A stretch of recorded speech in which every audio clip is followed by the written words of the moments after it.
हरे कृष्ण।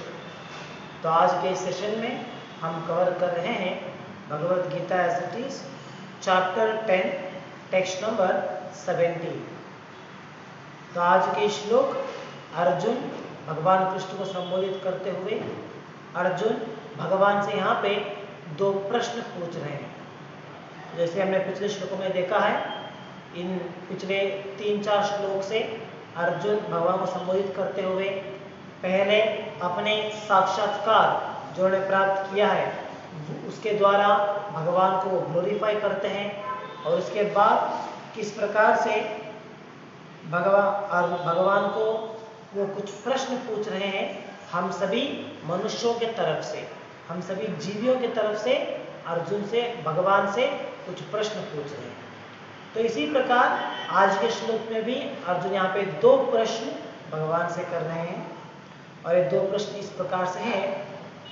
कथम विद्याम अहम योगिन त्वाम सदा परिचिंतयन। सदा परिचिंतयन, परिचिंतन का मतलब है यहाँ पे थिंकिंग या ध्यान करना, विचार करना। तो अर्जुन यहाँ पे प्रश्न है कथम विद्याम, किस प्रकार से मैं आपके बारे में स्मरण कर सकता हूँ।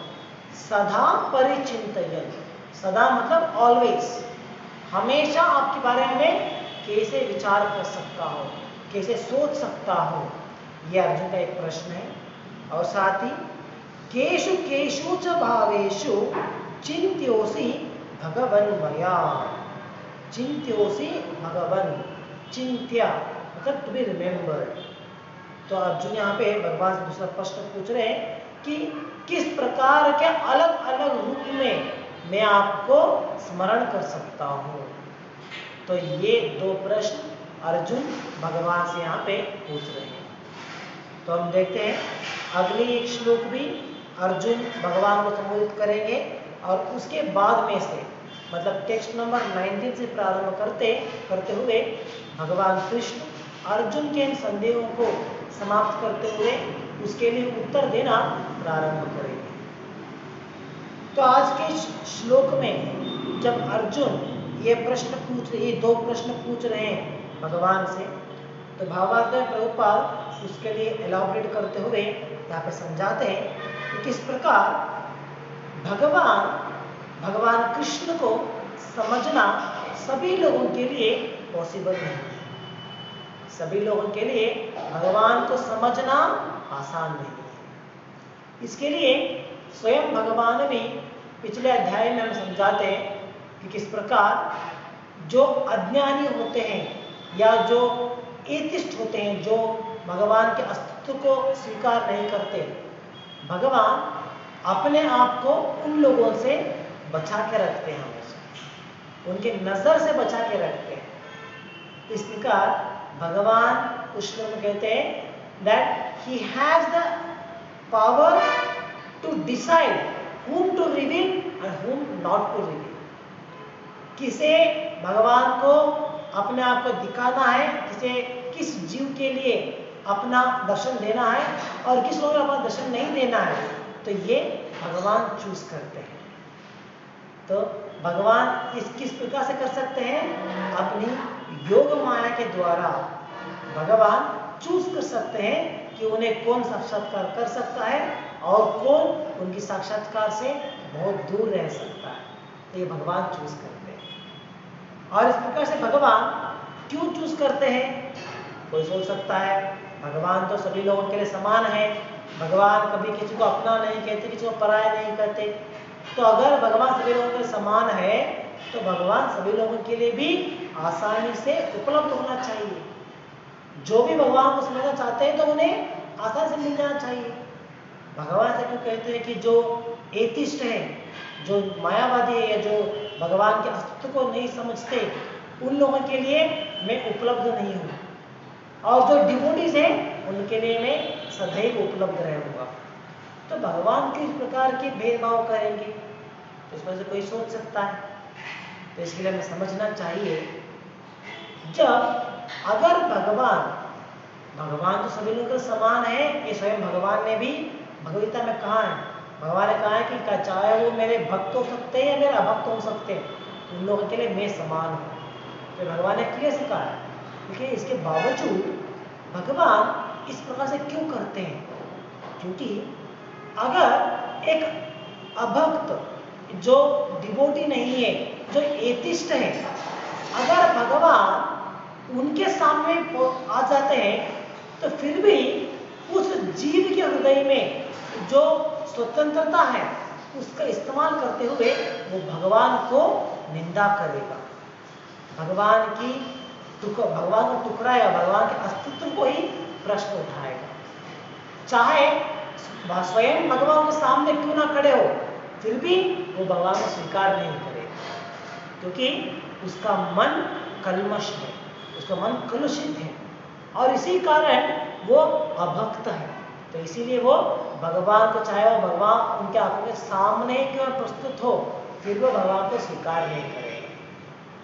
और कोई सोच सकता है ठीक है, भगवान तो सभी जीवों के हृदय में परमात्मा के रूप में है, तो उस नास्तिक के हृदय में भी भगवान मौजूद है, तो हो सकता है कि भगवान उसे गाइड कर सकते हैं ना, अंदर से भगवान उसके अध्ययन को मिटा सकते हैं, भगवान अंदर से उसे गाइड कर सकते हैं कि नहीं मैं ही भगवान, मुझे आप स्वीकार करो। तो क्यों नहीं भगवान करते हैं? तो इसके लिए हमें समझना है हर एक जीव उसके पास अपनी स्वतंत्रता दिया गया है, यही हमारी पहचान है। हर एक जीव का पहचान है कि वो एक इंडिविजुअल लिविंग एंटिटी है और हम सभी इंडिविजुअल होने के नाते हम सभी जीवों के पास थोड़ी मात्रा में स्वतंत्रता दिया गया है। और अगर इस स्वतंत्रता का इस्तेमाल करते हुए अगर मैं एक नास्तिक बन के रहना चाहता हूं तो भगवान कभी भी हमारी स्वतंत्रता में दखल नहीं देते। He never interferes in the independence, in the minute independence of the living entity. तो इसीलिए भगवान उस जीव जिसने ये अपनी स्वतंत्रता का इस्तेमाल करते हुए जो भगवान को टुकराने का प्रयास करते हैं, जो भगवान के अस्तित्व को स्वीकार नहीं करते हैं, भगवान कभी उन्हें फोर्स नहीं करते, कभी भी उनके मन के अंदर जाके उनकी जो स्वतंत्रता है उसके खिलाफ कुछ करने का प्रयास नहीं करते। अगर सोच लीजिए, अगर ऐसा नहीं कि भगवान के पास शक्ति नहीं है या भगवान ऐसा नहीं कर सकते, नहीं, भगवान तो स्वतंत्र है, उनके पास तो सभी शक्तियां हैं। अगर भगवान चाहेंगे तो ऐसा जरूर कर सकते हैं, लेकिन भगवान ऐसा करते नहीं। क्यों नहीं करते हैं? भगवान जो स्वतंत्रता हमें दिया है भगवान ने, उसका मान रखना चाहते हैं भगवान। अगर भगवान इस बात से नहीं करते, अगर एक जीव के स्वतंत्रता को भगवान खंडित करेंगे तो उस जीव जो भगवान के द्वारा दिया गया है उसका अपमान होगा। तो इसीलिए भगवान कभी भी एक जीव के स्वतंत्रता को बाधा नहीं पहुंचाते, उसके अंदर दाखिल नहीं होते।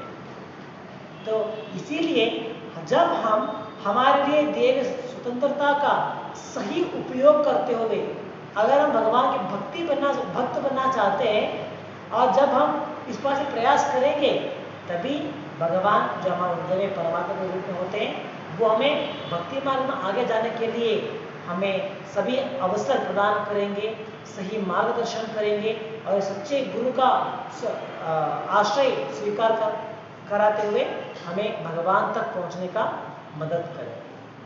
तो इस प्रकार हमें समझना है कि भगवान हमारी स्वतंत्रता का इस्तेमाल करते हुए, उसका मान रखते हुए, इस प्रकार हम एक जीव के साथ एक रिलेशन में, एक अपने संबंध में रहेंगे। तो इसीलिए जब एक जीव भगवान को स्वीकार नहीं करना चाहते, भगवान के अस्तित्व को ठुकराना चाहते हैं, तो भगवान अपने आप को उनके सामने कभी रिवील नहीं करते। तो भगवान क्या करेंगे? He cover himself from the atheist views. उनके नजर से अपने आप को कवर कर देते हैं योग माया के द्वारा। तो योग माया जो है यहाँ पे एक कर्टन की बात है, प्रॉपर एक्सप्लेन करते हैं। जैसे हम गर्भागृह में देखते हैं, जब मंदिर में आप जाएंगे, जब आप ऑल्टर देखते हैं तो ऑल्टर में एक कर्टन लगाया हुआ। जब भगवान को कुछ सेवा दिए जाते हैं तो कर्टन क्लोज किया जाता है और सभी सेवा देने के बाद जब भगवान दर्शन के लिए रेडी रहते हैं तभी कर्टन को निकाल दिया जाता है और भगवान के दर्शन भक्तों को प्राप्त होती है। तो ये जो कर्टन है ये एक प्रकार की योग माया है, तो योग माया इसके लिए कंपेयर किया जाता है। तो भगवान जिन लोगों को अपना दर्शन देना चाहते हैं, जिन लोगों को अपना साक्षात्कार कराना चाहते हैं, तो उन्हें इस योग माया के पर्दे से निकाल देते हैं। जैसे कि डिवोटीज के लिए, जो डिवोटीज है तो भगवान चाहते हैं कि वो मुझे साक्षात्कार करे, वो मेरे दर्शन करे, मुझे रियलाइज करे और मेरी तरफ आए। तो इसलिए भगवान क्या करेंगे, ये योग माया है उसका इफेक्ट उन भक्तों के ऊपर से निकाल देते हैं। तो इसके कारण भक्त जो है वो भगवान को रियलाइज कर सकते हैं, ये पॉसिबल है। और जब नॉन डिवोट्स होते हैं, जो अभक्त हैं, जो भगवान को स्वीकार नहीं करना चाहते हैं, भगवान क्या करते हैं, अपनी योग माया का इफेक्ट उनके ऊपर रख देते हैं, ताकि योग माया के इफेक्ट के द्वारा वो भगवान को देख ही नहीं पाते, भगवान को साक्षात्कार नहीं कर पाते। इसीलिए वो हमेशा प्रश्न पूछते हैं, अरे कहाँ है भगवान, गॉड डजंट एग्जिस्ट, भगवान कोई नहीं है भगवान। तो इस प्रकार से वो अपनी जो सिद्धांत उन्होंने ठान के रखा है निराकार का या भगवान की अनुपस्थिति का, उसी सिद्धांत के ऊपर वो अड़े रहते हैं और पूरी फर्मली फिक्स्ड है उसके ऊपर कि हाँ गॉड डजंट एग्जिस्ट। और उसके लिए सभी लॉजिक्स वो देंगे, सभी प्रूफ वो देंगे और उनकी बुद्धि पूरी तरीके से उसी के लिए काम करेगा। ऐसा कुछ क्यों होता है, क्योंकि भगवान की योग माया के प्रभाव है। तो इसी प्रकार हमें यहाँ पर समझना है।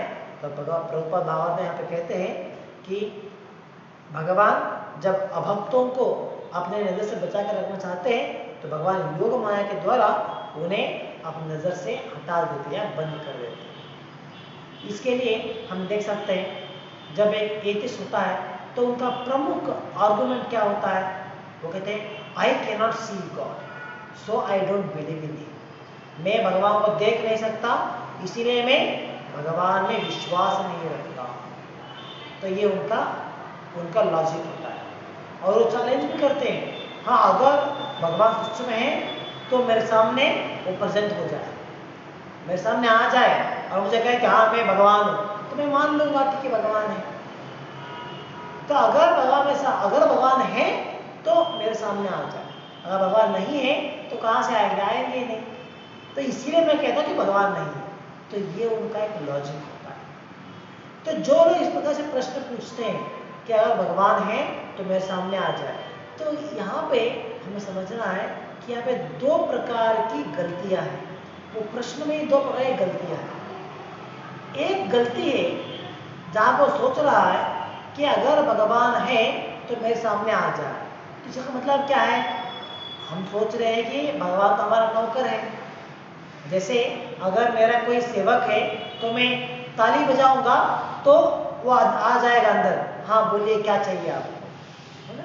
आप देख सकते हैं कि बड़े बड़े ऑफिस में जो ऑफिसर होते हैं उनके पास एक बेल होती है और बाहर जो है उनका प्यून होता है। जब वो ऑफिसर बेल बजाता है तो प्यून भाग के आता है दरवाजा को, यहाँ सर क्या चाहिए आपको, क्या जरूरत। तो ये क्या है, वो उनका सेवक है जो उनकी बुलावा पे वो भाग के आ जाता है। तो इस प्रकार ये जो एथिस्ट जो सोचते हैं कि अगर भगवान है तो मेरे सामने आ जाए, तो वो सोच रहे हैं कि भगवान तो नौकर है और मैं मालिक हूँ, और सच में भगवान है तो मेरे सामने आ जाए। तो क्या भगवान थोड़ी उनके नौकर है जो अरे हाँ इनको विश्वास दिलाने के लिए मुझे आना पड़ेगा, अभी इसको विश्वास दिलाने के लिए मुझे कुछ मैजिक करना पड़ेगा। नहीं, भगवान तो स्वतंत्र है, वो तो स्वराट है। वो थोड़ी हमारे चाहने से या हमारे विश्वास को अटूट करने के लिए हमारे सामने आ जाएंगे। तो ये पहला प्रॉब्लम है या पहली गलती है उस प्रश्न का। और दूसरा है, अगर मान लीजिए भगवान आ भी जाएंगे हमारे सामने, तो क्या हमें वो क्वालिफिकेशन है भगवान को देखने के लिए? क्या हमारे पास वो क्षमता है जिसके द्वारा हम भगवान को देख सकते हैं? तो ये हमें सोचना चाहिए। तो ये दूसरी गलती है उस प्रश्न में, that we don't have a qualification to see God. भगवान को देखने की क्वालिफिकेशन हमारे पास नहीं है। मान लीजिए अगर मैं कहूँगा कि अरे मैं प्रधानमंत्री में बिलीव नहीं करता, प्रधानमंत्री है वो एग्जिस्ट करता है, मैं बिलीव नहीं करता। अगर सच में प्रधानमंत्री है तो मेरे सामने आ जाए तो मैं मान लूँगा वो प्रधानमंत्री है। तो क्या मैं इस बात से लॉजिक करूँगा तो क्या ये सही रहेगा? कोई सोच सकता है अरे आप क्या बड़े व्यक्ति हो, बड़े बिजनेसमैन हो या बड़े पंडित हो जिसके लिए प्रधानमंत्री आपके सामने आ जाएंगे? नहीं आएंगे। तो कोई कहेंगे हाँ, पर अगर आपको चाहिए प्रधानमंत्री देखना है तो आपको वहाँ पे अपॉइंटमेंट लेना पड़ेगा, वहाँ पे जाना पड़ेगा, और उस समय अगर आप जाएंगे तो हो सकता है आप प्रधानमंत्री को देख सकें। तो ठीक है, इस लॉजिक के द्वारा हम सोचेंगे कि चलो मैं जा रहा हूँ प्रधानमंत्री को मिलने के लिए, तो मैं कल फ़ोन करूँगा, जहाँ पे उनका नंबर होता है, जो उनका कार्यालय है, मैं फ़ोन करूँगा, पूछूंगा हाँ मुझे कल प्रधानमंत्री से मिलना है तो आप कितना बजे मुझे आना चाहिए? तो पूछेंगे सर आप कौन बात कर रहे हैं, आप कहाँ से बात कर रहे हैं, फिर वो डिटेल्स लेंगे हमारा। और मैं कहूँगा कि मेरा नाम ये है, मैं हुबली से बात कर रहा हूँ और मुझे मिलना है। तो पूछेंगे सर आपका क्वालिफिकेशन क्या है, आप क्यों मिलना चाहते हैं? अरे नहीं ऐसे ही नहीं, कुछ जस्ट ऐसे देखने के लिए मुझे जाना था, मैं कभी देखा है ना प्रधानमंत्री को कभी भी, तो इसलिए मुझे लगा क्या उन्हें एक बार देख लूँ मैं कैसे है, और मुझे विश्वास नहीं उनके ऊपर कि वो है या नहीं, तो इसलिए मैं चाहता हूँ कि मुझे आके मिलो एक बार। तो कहेंगे सर पहले आप किसी अस्पताल में जाइए, आपका दिमाग चेक कराइए और बाद में आ जाइए, है ना? क्यों? क्योंकि अगर हमें प्रधानमंत्री को देखने के लिए जाना है तो हमारे पास कुछ क्वालिफिकेशन होना चाहिए ना। बिना कोई क्वालिफिकेशन का प्रधानमंत्री का अपॉइंटमेंट हमें नहीं मिलेगा। हो सकता है कि अगर मैं मान लीजिए मैं एक बड़ा कंपनी का ओनर हूँ, मेरे पास करोड़ों का प्रोजेक्ट चल रहा है और उसके लिए मुझे कुछ उनसे मिलना है, तो हो सकता है कुछ अपॉइंटमेंट मिल जाए। यह है कि मेरा एक बड़ा समाज सेवक संस्था है जिसका मैं अध्यक्ष हूँ, मैं मुखिया हूँ वहाँ पे, और मुझे अपनी समाज की सेवा के लिए उनसे कुछ मिलना है, तो हो सकता है कि अपॉइंटमेंट मिल जाए। तो इस प्रकार ये प्रधानमंत्री से मिलने के लिए भी हमें क्वालिफिकेशन चाहिए। अगर वो क्वालिफिकेशन है तो जाके मैं उनसे मिल सकता हूँ। बिना कुछ क्वालिफिकेशन रखते हुए मैं तुझसे ऐसे ही दिल्ली आया था, ऐसे ही घूमने के लिए सोच लिया तो प्रधानमंत्री से मिल के जाओ यहाँ पे, तो ऐसा नहीं होता है सर। तो हमें सोचना है एक प्रधानमंत्री को देखने के लिए भी हमारे पास क्वालिफिकेशन होना चाहिए। तो सोच लीजिए स्वयं भगवान को साक्षात्कार करने के लिए क्या हमें कुछ क्वालिफिकेशन नहीं चाहिए? क्या बिना कोई क्वालिफिकेशन का हम लोग क्लेम करेंगे कि अरे कहाँ है भगवान, अगर भगवान है तो मेरे सामने आ जाए, अगर भगवान हमारे सामने आ जाएंगे तो हमें देख लेंगे और समझ जाएंगे? नहीं सर, हमारे पास क्या क्वालिफिकेशन है ये हमें चेक करना पड़ता है। और अगर भगवान को साक्षात्कार करना है तो क्या है क्वालिफिकेशन? दैट इज डिवोशन, भक्ति। इसे ब्रह्म संहिता में कहते हैं ना, प्रेमांजन चूरित भक्ति विलोचनेना। प्रेम अंजना, अंजना मतलब क्या है? ऑइंटमेंट। तो अगर भगवान को हमें देखना है तो उसके लिए एक स्पेशल ऑइंटमेंट आती है, जिस ऑइंटमेंट को हमें हमारे आंखों के ऊपर लगाना चाहिए। तो कोई सोच सकता है अरे जल्दी बताओ कौन सा ऑइंटमेंट है, प्रिस्क्रिप्शन दे दो, कहाँ पे मिलता है, मैं लेके आके लगा दूंगा तो मैं देख लूंगा भगवान को। तो ये ऑइंटमेंट किसी दुकान में नहीं मिलने वाला है। ये ऑइंटमेंट कौन सा है? प्रेमा अंजना, ointment of love for Krishna. भगवान के प्रति प्रेम अगर आप रखते हैं तो वही प्रेम एक अंजन के भांति काम करेगा, एक ऑइंटमेंट के भांति काम करेगा, इसके द्वारा हम भगवान को देख सकते हैं। So this is a qualification. एक भक्त बनना चाहिए और भगवान के प्रति भक्ति रहना चाहिए, प्रेम रहना चाहिए, तब जाके भगवान को हम देख सकते हैं, साक्षात्कार कर सकते हैं। तो इसीलिए हमें समझना है कि अगर भक्त हैं, डिवोटीज हैं, तो भगवान को साक्षात्कार कर सकते हैं। भगवान अपने योग माया का प्रभाव उनके ऊपर से हटा देते हैं। और जो नॉन डिवोटीज हैं, अभक्त हैं, एथिस्ट हैं, भगवान क्या करेंगे, अपनी योग माया उनके ऊपर डाल देते, तो भगवान कवर्ड हो गए और सोचेंगे अरे भगवान है नहीं, भगवान प्रेजेंट नहीं है, तो ये उनका विचार रहेगा। तो इस प्रकार भगवान अर्जुन यहाँ पे भगवान से प्रश्न पूछ रहे हैं कि अगर मुझे आपको देखना है तो कैसे, मैं किस रूप में आपको ध्यान करूँ। तो क्योंकि अर्जुन तो भक्त है, इज ए प्योर डिवोटी, तो इसीलिए अर्जुन के लिए जरूरी नहीं है कि भगवान को देखना है, प्रयास करना है।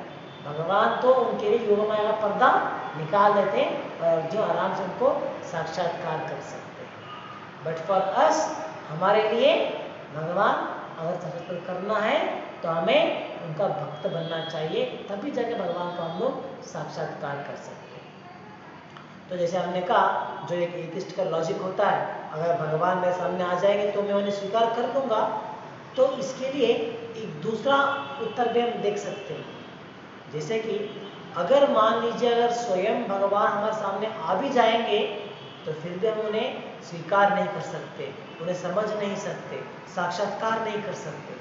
क्यों? क्योंकि हम भक्त नहीं बने, we are not become devotees. इसके लिए हम लाइव एग्जाम्पल देख सकते हैं।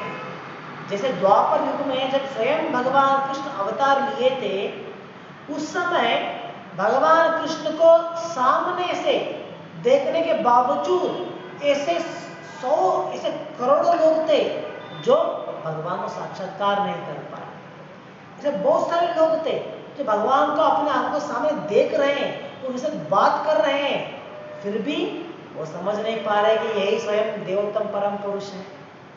जैसे हम देख सकते हैं दुर्योधन या कौरव या शिशुपाल, कंसा, इतने सारे लोग हैं, इतने सारे लोग भगवान को देख रहे हैं लेकिन फिर भी समझ नहीं पा रहे कि ये देवोत्तम परम पुरुष है।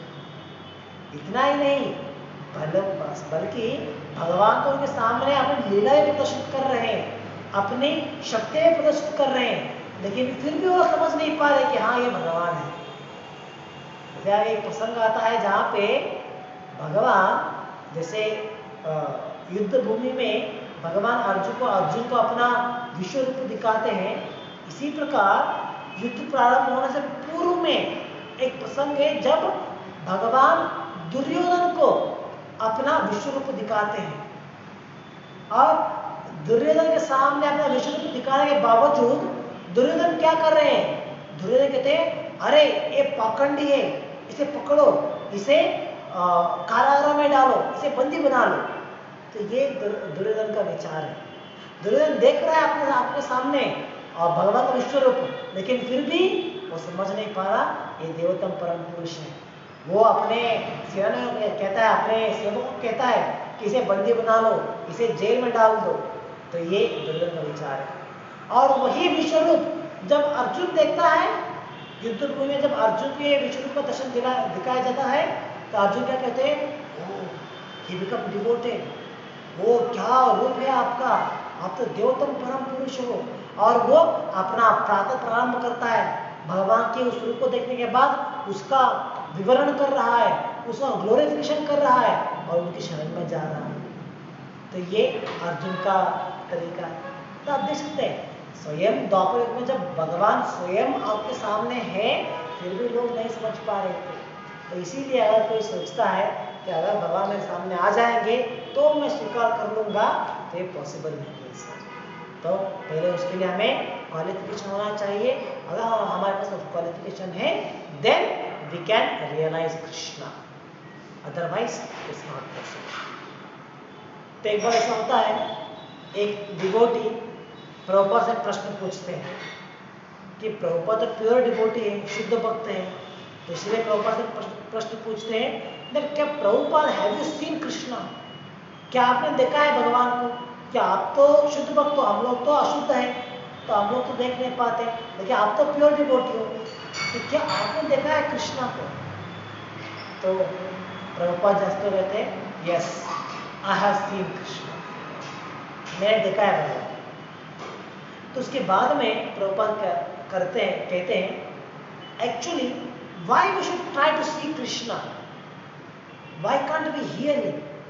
ऐसा क्या है कि आपको लगता है कि हमको भगवान को देखना है? वो देखने की इच्छा क्यों है? भगवान को सुनने का प्रयास करो। Lord is present in his holy name. If you say Krishna, yes he is present. तो भगवान को देखने का प्रयास क्यों कर रहे हो, बल्कि भगवान को सुनने का प्रयास करो। अगर आप इस प्रकार से भगवान को सुनने का प्रयास करोगे, then one day you can see Krishna. तो इस प्रकार प्रभुपाद कहते हैं we should not endeavour to see Krishna actually, but we should endeavour to hear Krishna. हमें भगवान नाम जब सुनने का प्रयास करना, तब तक हम भगवान को देखने का एक समय आ सकता है। तो इस प्रकार हमें यहाँ पे समझना है कि प्रभुपाद भगवान यहाँ पे समझा रहे हैं कि अपने भक्तों के लिए भगवान क्या करेंगे, प्रेजेंट रहेंगे, उन्हें साक्षात्कार कराने के लिए पॉसिबल होगा। और जो अभक्त है उनके लिए अपने योग माया कर्तन डाल देंगे। तो भावार्थ के प्रारंभ में इन सभी विचारों को हम यहाँ पे देख सकते हैं। और आगे आते हुए हम आगे देखेंगे भावार्थ अगली भाग में प्रभुपाद पे समझाते हैं।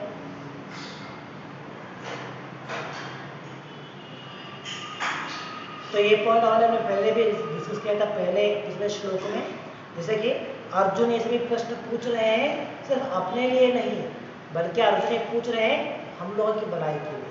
तो अर्जुन को तो भगवान ऑलरेडी सामने ही खड़े हैं, तो क्या फर्क पड़ेगा अर्जुन को कि वो किस रूप में दर्शन देना है, किस रूप में उन्हें ध्यान करना है। जरूरी नहीं, अर्जुन को तो भगवान सामने ही खड़े थे, लेकिन फिर भी ये प्रश्न पूछा जा रहा है for the benefit of common people. हम लोगों के लिए अर्जुन ये प्रश्न पूछ रहे हैं। तो इसके बाद में प्रभुपाद यहाँ समझाते हैं कि किस प्रकार the common man who has no love for Krishna cannot always think of Krishna, therefore he has to think materially. जैसे यहाँ पे अर्जुन का एक प्रश्न है ना, दैट सदा परिचिंतयन how I should remember you always, and also चिंत्योसी भगवान मया, चिंत्योसी मतलब how I should remember you always. तो देखिए जो शुद्ध भक्त है उनके लिए भगवान को स्मरण करना एक बड़ी कठिनाई है ही नहीं, वो तो हमेशा भगवान के स्मरण में ही रहते, they're always in remembrance of Krishna. There is no point, एक क्षण भी ऐसा नहीं होता है जब वो भगवान को भूल जाते हैं, भगवान से दूर रहते हैं। तो लेकिन जो अभक्त है, जो नॉन डिवोटीज है, उनके लिए पॉसिबल नहीं होता। हम लोगों के लिए प्रयास करना है, भगवान को विचार करने के लिए, भगवान के बारे में स्मरण करने के लिए हमें प्रयास करना होता है। तो जो नॉन डिवोटीज होते हैं उनके लिए बड़ी मुश्किल है भगवान को रिमेंबर करना। जैसे आप हमारी खुद का एग्जाम्पल देख सकते हैं, हम लोग इतने भौतिक जीवन में व्यस्त हो गए हैं कि भगवान के बारे में स्मरण करने के लिए हमें सदैव स्मरण करने के लिए पॉसिबल नहीं होता। और जब आचार्य हमें मार्ग दिखाते हैं कि आप भगवान का नाम जप कीजिए और नाम जप करते हुए भगवान का हम स्मरण कर सकते हैं, तो क्या होता है, हम लोग इतने अधम है कि हम लोग भगवान का नाम जप करने के समय भी हमारा मन जो है वो भगवान के अलावा अन्य विचारों में मग्न हुआ रहता है। देखिए नाम तो दिया गया है ताकि एटलीस्ट उस 2 घंटा जब आप 16 माला जप करेंगे, 2 घंटा भगवान के बारे में स्मरण करो, इसलिए दिया गया है। लेकिन हम इतने अधम हैं कि उस 2 घंटे में भी हम पूरा समय जो है बाकी अन्य विचारों में हमारा मन को लगा देते हैं और थोड़ी समय कभी कभी भगवान के बारे में विचार करते हैं। तो इस प्रकार अभक्तों के लिए, मतलब जो शुद्ध भक्त नहीं बने हमारे जैसे लोग, हम लोग के लिए इतना मुश्किल है भगवान को सदैव स्मरण करना। तो इसीलिए अर्जुन ये सोच रहे हैं कि ये लोग जो इतने अधम हैं, अगर इन लोगों को भी भगवान के बारे में सदैव स्मरण करना है तो कैसे पॉसिबल होगा, क्योंकि इनके मन में तो भगवान के लिए प्रेम नहीं है, भगवान के लिए भक्ति नहीं है, तो कैसे स्मरण कर सकते हैं, उनके लिए नहीं कर पाते। जो भगवान के प्रति प्रेम रखते हैं उनके लिए आसान है हमेशा उनके बारे में सोचना। इसके लिए प्रभुपाद एक एग्जाम्पल देते हैं। जैसे मान लीजिए एक लड़का और लड़की अपने एक संबंध में जुड़े हैं, एक रिलेशनशिप में आ गए हैं, और जब वो प्रारंभ में उनका जो रिलेशन होता है वो इतना प्यार से जुड़ा हुआ होता है, इतना प्रेम रहता है उनके बीच में कि वो जो लड़का है वो हमेशा उस अपनी प्रेमिका के बारे में विचार करता रहेगा। हाँ, वो क्या कर रही होगी अभी, वो कहाँ पे, उसने क्या खाया होगा, वो कहाँ पे रहेगी, अभी क्या कर रही होगी। तो इस प्रकार सदैव उसके बारे में स्मरण करता रहेगा। इसी प्रकार वो प्रेमिका भी अपने प्रेमी के बारे में हमेशा विचार करती रहेगी। वो कब आएगा, कितना बजे आएगा, वो अभी क्या कर रहा होगा। तो सदैव उनके बारे में स्मरण करते रहेंगे। जैसे उनका नया नया शादी हो जाता है, सोच लीजिए, तो न्यूली मैरिड कपल कैसे रहते हैं, सदैव एक के बारे में सोचते रहेंगे। और जैसे घर को आएगा, ओ इतना समय हो गया, अब दूर रहे। और जैसे घर से बाहर जाएगा तो इमीडिएट फोन करेंगे, हाँ कहाँ पे हो, पहुंच गया ऑफिस, अभी नहीं पहुंचे, कितना बजे छोड़ोगे। तो ये स्टार्टिंग में रहता है ना, आप सोच सकते हैं कितना हमेशा उनके बारे में स्मरण करते हैं। क्यों पॉसिबल होता है ऐसा? Because they have attraction for each other, because they have love for each other। तो इसलिए ये पॉसिबल होता है। और थोड़ा समय गुजरने के बाद जब प्यार नहीं रहेगा, जब प्यार बदल गया होता है, तो क्या होता है, हाँ कभी कहाँ कहीं रहेगा, यहाँ रहेगा, वहाँ रहेगा।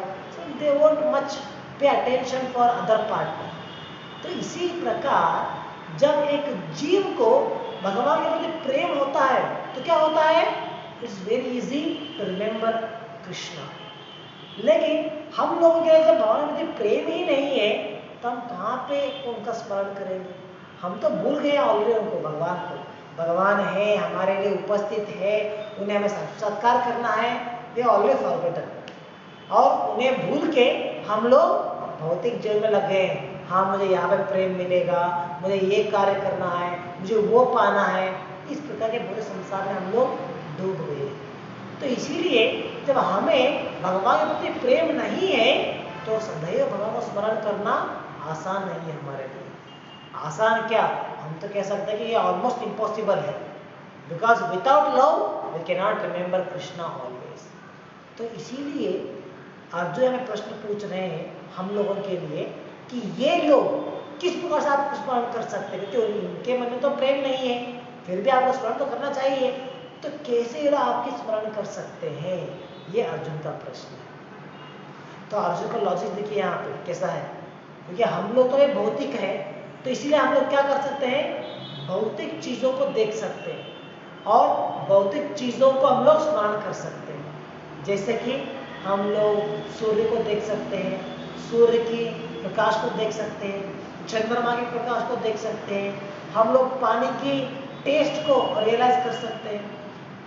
तो इस प्रकार हम लोग भौतिक वस्तुओं को देख सकते हैं, उसे रियलाइज कर सकते हैं। तो इसीलिए अर्जुन का प्रश्न है कि ये लोग जो आपके प्रति प्रेम नहीं है और जो भौतिक वस्तुओं को देख सकते हैं, ये लोग आप भी स्मरण कैसे कर सके, ये आप नहीं समझाएंगे।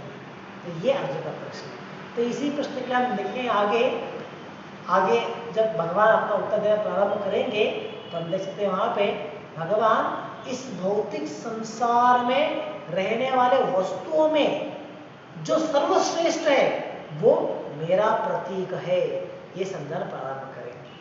तो यहाँ पे भगवान उत्तर देंगे, जैसे सभी जानवरों में, जो सभी जंगली जानवर है, उन सभी जंगली जानवरों में मैं शेर हूँ। इसका मतलब ये नहीं है कि प्रैक्टिकल जब शेर आपके सामने आएगा तो आप कहेंगे ओ दिस इज कृष्णा। नो, इसका मतलब क्या है, भगवान कह रहे हैं कि इन सभी जानवरों में जो सर्वश्रेष्ठ है वो मैं हूँ, ताकि इस प्रकार से वो भगवान का स्वरूप है। तो इस प्रकार से हम लोग जो भौतिक है, जो भौतिक वस्तु को देख सकते हैं, रियलाइज कर सकते हैं, और जो भगवान के प्रेम नहीं रखते, हम लोगों के लिए भगवान को स्मरण करने के लिए ये एक मार्ग होगा।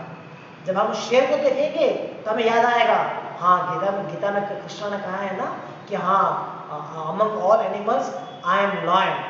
तो ये हमें स्मरण आएगा, हाँ ये कृष्ण का स्वरूप है। तो इस प्रकार से हम भगवान को स्मरण कर सकते हैं इस तरीके से। तो इसके लिए भगवान उत्तर देना प्रारंभ करेंगे टेक्स्ट नंबर 19 के आगे से। तो इस प्रकार भगवान को आध्यात्मिक रूप से जो हम लोग अंडरस्टैंड नहीं कर पाते, हम लोगों के लिए भौतिक स्वरूप से भी कैसे हम अंडरस्टैंड करना चाहिए, ये प्रश्न अर्जुन यहाँ पे पूछ रहे हैं आज के श्लोक में। और अगले एक श्लोक होने के बाद उसके बाद से इन सभी प्रश्नों के लिए उत्तर देना भगवान प्रारंभ करेंगे। तो ये सभी विचार आज के इस श्लोक और भावार्थ से हम समझ सकते हैं। तो यहाँ पे समाप्त करेंगे आज के लिए। ग्रंथराज श्रीमद् भगवद गीता की जय। जय। हरे कृष्ण।